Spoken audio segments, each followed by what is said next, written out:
Shadow, mysterious character who aids the forces of law and order, is in reality Lamont Cranston, wealthy young man about town. As the Shadow, Cranston is gifted with hypnotic power to cloud men's minds so that they cannot see him. Cranston's friend and companion, the lovely Margot Lane, is the only person who knows to whom the voice of the invisible Shadow belongs. Today's story, The Ghost Walks Again.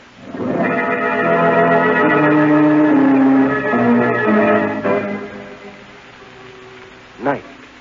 Peaceful, serene night has just fallen on a small New England town. As the village clock strikes the hour of 9, we hear the footsteps of two men of the town on their way to a village meeting. They're taking a shortcut through an ancient graveyard. Sam. Aye? Sam, look up there by the big oak. Isn't that a fresh-dug grave? Well, now, it sure looks like one. Mighty odd. That section's closed off. Ain't been a burial there in over 200 years. We'd better take a look up there. Hold that lantern higher, Sam. That's it. Say, that dug-up ground looks to be right by the grave of Sir Roger Mathis. Sam, it is the grave of Sir Roger Mathis. Now, who could have done that? I don't know, but it's a pretty snide trick, desecrating a grave that's over 200 years old. The grave of the first governor of our colony. Whoever the meddler was should... No meddler desecrated this grave. What was that? Sam, look. Walking towards us. Look at that man. His clothes are covered with dust. They're strange-looking clothes. Knee breeches, powdered wig, Puritan hat. His face. Look at his face, Sam.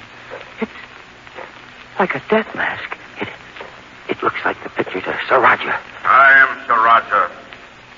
I have returned from the dead. No. No, this is a joke. I do not jest. I have returned to save thee and thy village from its sinful ways. It can't be. It can't be. Silence! If either of thee utter a single word, I shall run thee through with this sword. What do we do, Sam? What do we do? Thou shalt do as I command. Thou shalt learn from the will of Sir Roger Mathis' law. And to break that law means death. Dost thou hear? Death.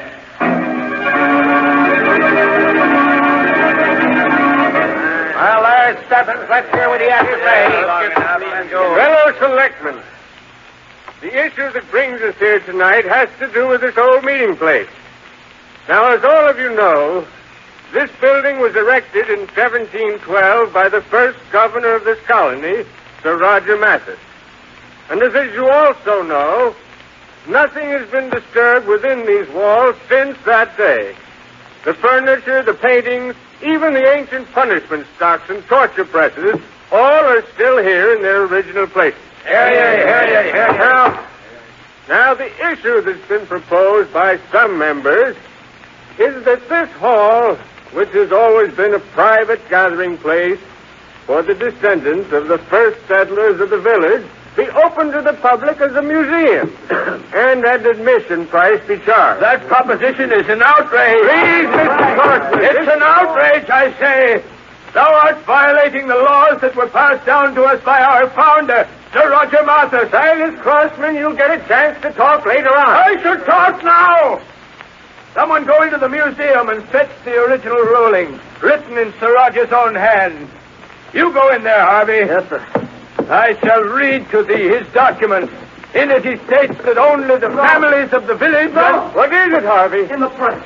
The ancient torture press, there are two bodies. What? Why, they can't. It's Sam and West Merrill. They've been crushed to death. Good heavens. That can't be. Look. Merciful saints. Look. Look, they're clutching something in their hands. Both of them. See what it is, Harvey. Yes, sir. Who could have done such a thing? Why, I saw them only an hour ago. Here you are, Mr. Stebbins. Looks like 2 pieces of old parchment. Yes. Yes, that's what it is. What's that writing on them? What does it say? Glory.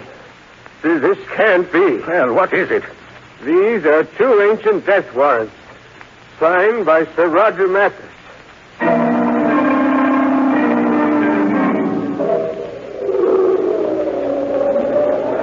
Why don't them state troopers come, Mr. Stebbins? They'll be here soon, Harvey. I don't like being alone in this old place. Someone has to stay here in the hall with the bodies until the police arrive. You know, it's scary in here. Well, what is there to be afraid of? What is there to be afraid of?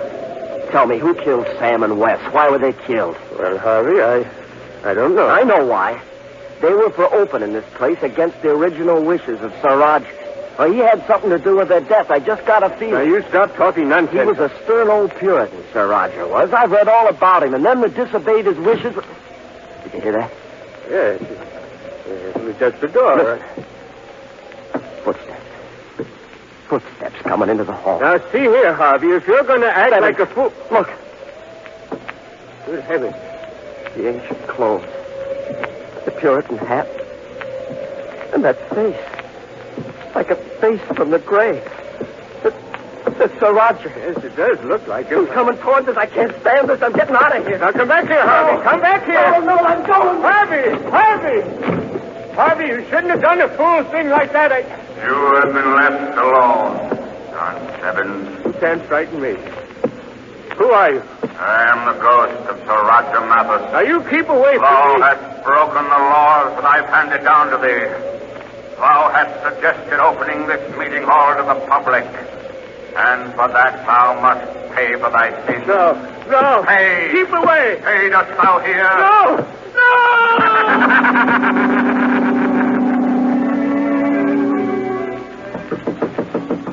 Yeah? Who is it? It's me, Harvey. I gotta see it once, Sheriff. Well, what is it? What's wrong? Sir Roger, the ghost of Sir Roger. We just saw him in the meeting hall. Now, take it easy, Harvey. Where's Mr. Stebbins? He's still in the meeting hall. He's alone with that ghost. Come with me at once.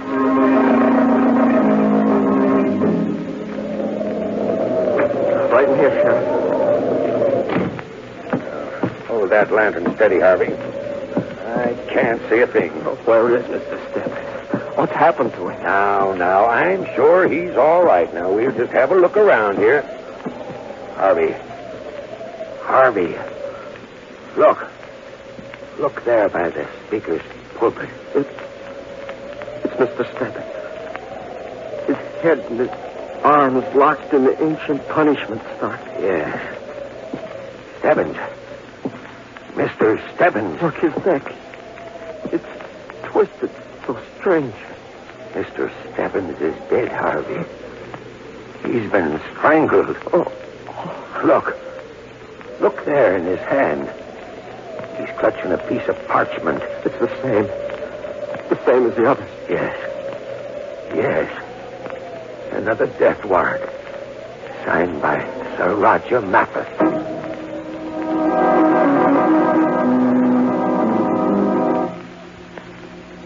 And that was the night that the whole thing started, Mr. Cranston. Did the state police uncover anything? Nope. They're as baffled as we are. That's why I took the liberty of sending word to you like I did. Well, has the ghost of Sir Roger been seen since? Oh, yes, Miss Lane. Many times. And there have been others that died by his hand. How many of us? 2 more. One was found hanging from the tree that was used for just that purpose in the olden days. And the other? He was tied to the ancient ducking stool. We found him in the river, drowned. And were both of these victims clutching a death warrant when they were discovered? Yep, same way. Have there been any clues at all? Any one thing that would link these crimes together? Well, of all the men who died, they were in favor of opening the old meeting place to the public. Oh, I see. But that only strengthens people's belief in the ghost of Sir Roger. They say that this is his vengeance for their proposing such a move. Well, aside from Sir Roger, what living person in this village was opposed to the opening of the meeting place? Quite a few would vote that way. The leader of the faction is old Silas Crosman. Was he present that first night when the bodies were found? Yes, he was. Oh, but you can't suspect him, Mr. Cranston. Old Silas is our leading citizen. His family was one of the founders of the village. I see. You've never even questioned him, then? Oh, no, I haven't. Well, tell me, Sheriff, this ghost of Saraja, just where has he been seen? When have these appearances been made? Well, he's always been seen in the old meeting hall, usually at the hour of midnight. Can it be arranged for us to get into the hall at that hour, Sheriff? Why, certainly. Without anyone in the village knowing that we're there? Yep. Very well. We shall seek out the ghost of Saraja Mathis tonight.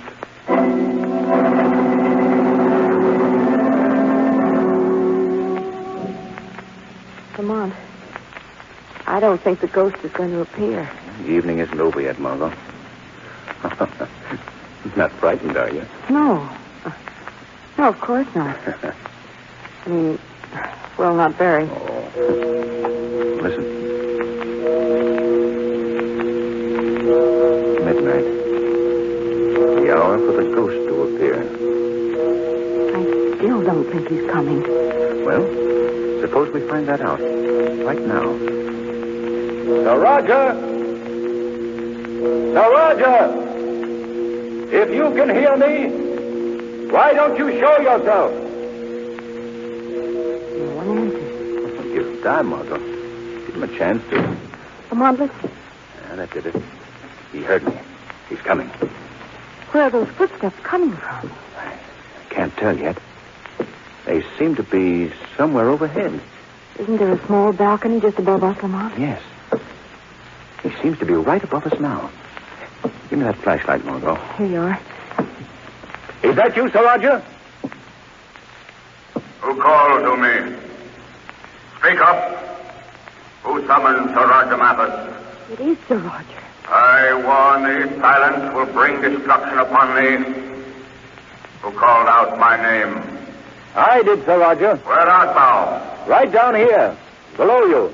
Lamont, that face. Look at that face. It's You do not find my face pretty to look upon.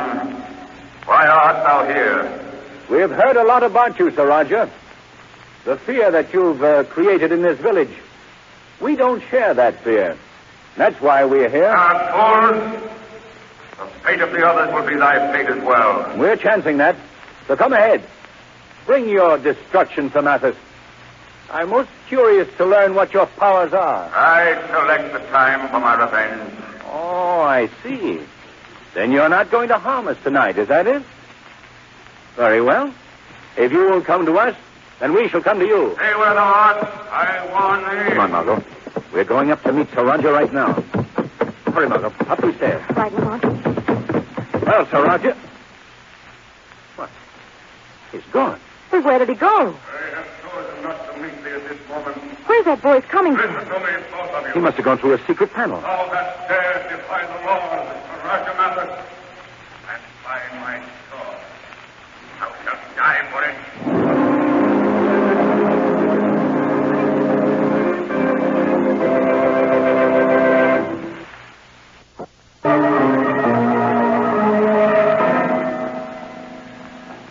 Meeting hall certainly looks different in the daylight, doesn't it, Lamont? Yes, very much so. Did you say anything to the sheriff about our encounter last night, Lamont? No, I thought it best not to mention it to anyone for the present. Oh. We do know now that Saraja proved himself to be a very human ghost. Yes. But who he is and what his motive might be still remains to be discovered. Yes, and how he got away. Yes. That's what we'll try to find out right now. Let's take a look at this wall, Margot. You think he escaped through a secret panel? Oh, undoubtedly. You stay at this end, Margot. I'll look down by the speaker's pulpit. If you find anything suspicious, call me. All right. The panel seems solid enough. There's no sign of any... Good afternoon. Oh. I'm so sorry. I didn't mean to frighten you. Oh, that's quite all right. I just didn't hear you. Yes. I'm Edward Crosman. Oh, how do you do? I'm Margot Lane. Oh, Miss Lane. Oh, Lamont, will you come here? Yes, coming. Lamont, this is Mr. Crosman, isn't it? Yeah, that's right, yes. Mr. Crosman, Mr. Cranston. How do you do, Mr. Cranston? The sheriff tells me that you're trying to track down our elusive ghost. Well, we're making an attempt. I'll be greatly relieved if you find him, sir. Why is that? Well, I've been more or less the leader of the group who wish to open the meeting hall to the public. Most of those who are on my side have met death at the hands of the ghost. Oh, and you feel that you might be next? Yes, sir, I do. Have there been any attempts on your life? No, not yet. Knock on wood. Although my dear uncle probably wishes there had been. Your uncle? Yes, Silas Crossman. He heads the opposition group. Oh. Plenty sore at me, I guess, for disgracing the family name by fostering this move to open the meeting hall. I see. Have you discovered anything that might be a clue to all these killings? No, we were just looking around in here. Having heard of the ghost and knowing that all good ghosts use secret passageways and such, we hoped we might stumble on one. Oh, say, that's an idea. Perhaps I can help you. Well, how do you mean? Well, I'm to be in charge of the restoration work in this hall if it's ever opened, and I have a sheaf of the original plans of the building at home. Oh, really? Could we see them? Well, surely. I'll dig them out for you this evening if you wish. Well, we'd appreciate that. Where shall we meet you? Oh, back here at the meeting hall? All right, that's a date. Fine. Well, I've got to be getting along. Oh, by the way, I trust that no word of this will get to my Uncle Silas. He might... We won't mention it to anyone. Oh, thank you. Goodbye. Goodbye. Margot, I think it's time that we investigated Mr. Silas Crossman. I'm going to pay a call on him right now as the Shadow.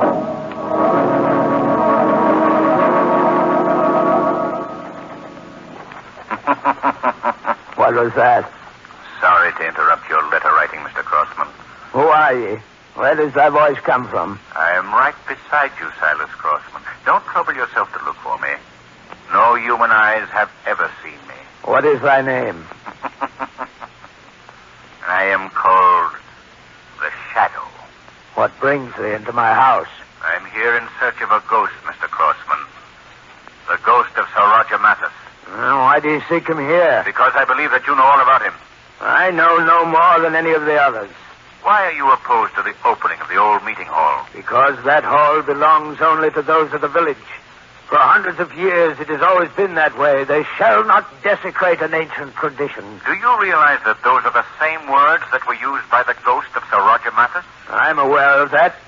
People aren't going to continue to believe that a ghost is responsible for the killings in this village. Soon they'll know that a human hand has caused these deaths. And when they do, Silas Crossman, their suspicion will fall on you. Why? Why me? Because of your behavior. The way you live in this house, surrounded by the relics of the past. You still write with an ancient quill.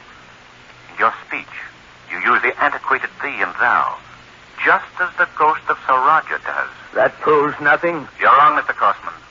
That evidence alone would be enough to convict you in a court of law. Now tell me, what do you know about these killings? Nothing. I know nothing about them. Very well. I've given you your chance. And let me warn you, Mr. Crossman, there is no escaping justice. If you are the killer, believe me, you will pay for your crime.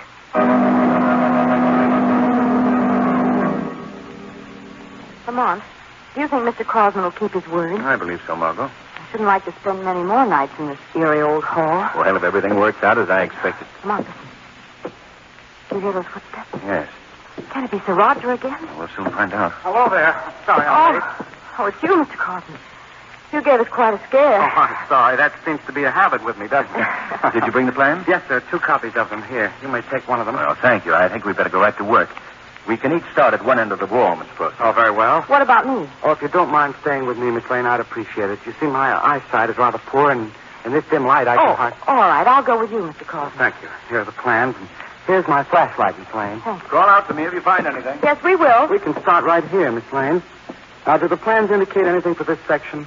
Well, there does seem to be one thing here that might mean something. See, it would be about this point on the wall. Where? This panel here. Look, Mr. Crossman. It moves. So it does. Wait, I'll see if I can get hold of it. There. Hey, the panel's open. We must call Lamont. Lamont! Shut up! Go! Shut up. You're so anxious to meet Sir Roger. Suppose I take you to see him right now. Go with me. Lamont! Lamont, help me! In you go!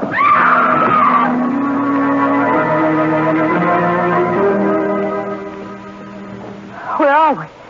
Where have you taken me? We're in a secret compartment of the cellar beneath the meeting hall. This place is known only to me. You let me out of here. You can cry out to your heart's content if you wish. No one will hear you. These walls were made especially thick to muffle sound. They had a purpose in building them that way even in the olden days. What do you mean? This room, which I discovered through the plans, was an ancient torture chamber. Oh. Torture chamber, yes. Look about you. See the press? The spike-studded pit? Oh, no. Excellent place for entertaining, don't you think? And you. And it was you who's been impersonating Sir Roger. That's correct. Well, why did you bring me You here? shall learn presently. You see this fire that I've started in that forge? Yes. I've placed a branding iron in there, and soon that iron will be white hot. No. Well, why are you doing this? In the days of the Puritans, they had a very satisfactory method for dealing with meddlers. They branded them upon their foreheads. No. Soon, young lady, soon you shall feel the searing agony of that brand biting into your flesh. Oh, you're mad. You're mad. You won't feel the pain too long. Oh, no. You see, after you're branded, I have another treat for you. The press. The torture press. Let me out of here. Prepare yourself. The branding iron is glowing now. It's ready to use. You can't do this, please. Yes. No. Prepare yourself, Miss Lane. I have the iron ready No, now. keep it away from me. Keep it away. Drop that iron, Mr. Crossman. Who is that? Release that girl. No, let go of my arm. Let me finish my work. There. Your work is finished, Mr. Crossman. Who are you? I am the Shadow. Shadow. I've heard of you. Then you know, too, that I'm here to put an end to your career of torture and murder, Mr. Crossman. Oh? And how do you propose to do that, Mr. Shadow? By turning you over to the police. The police will never get me. We shall see. Why did you do it? Why did you kill those men? Because of my uncle, Silas Crossman. I hate him. Him and all that he stands for. But now, I've had my revenge. He will be blamed, you see. He will be held for the murder. What makes you think that? Because none of us are leaving this building alive. You're wrong, Edward Crossman. You see? Look out, he's tipping over the board. Don't do that, Crossman. It's done now, Shadow. Look, the flames are already licking up the wall. This old hall is a tinder box. It'll burn to a cinder in no time. There's a flashing all over the room. Yes. What are you going to do now, Shadow? We're getting out of here. Go to that door at the end of the room, Margot. If we can get upstairs, we have a chance to escape. I'll keep them away from you. So hurry, Margot, hurry. Hold on to my arm, Margot. Oh, there's smoke, Lamont. I can't see. We've got to keep going. We're upstairs now. We should be nearing the door. Oh, Lamont, there's smoke. Margot! Here, I'll carry you. We haven't far to go. We can make it. Only get to the door. To the door. Wait, this is it. I found the door, Margot. We've made it.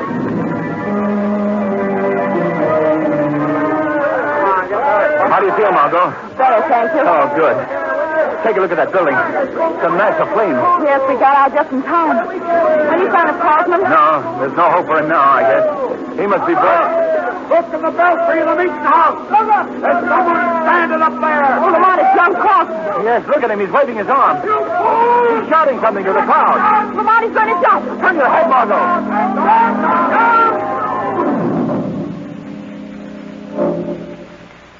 I just left the police, Margot. They searched young Crossman's house. Did they learn anything? Yes, among other things, they found the costume he wore for his ghostly impersonation. Why did he ever do it, Lamont? Well, they found his diary among his effects. That told the real story, Margot. What was it? Well, the young man was most anxious to inherit his uncle's fortune. So he devised the first murder to throw suspicion on the old man, hoping that he would be blamed for it and possibly executed for the crime. Oh, I see. I'm certain he didn't have a very balanced mind to begin with. And after the first killing, he just went berserk with a lust for murder that proved his downfall. Well, this whole affair settled one thing, Lamont. What's that? The town will no longer be divided over the meeting hall because there just isn't any more hall.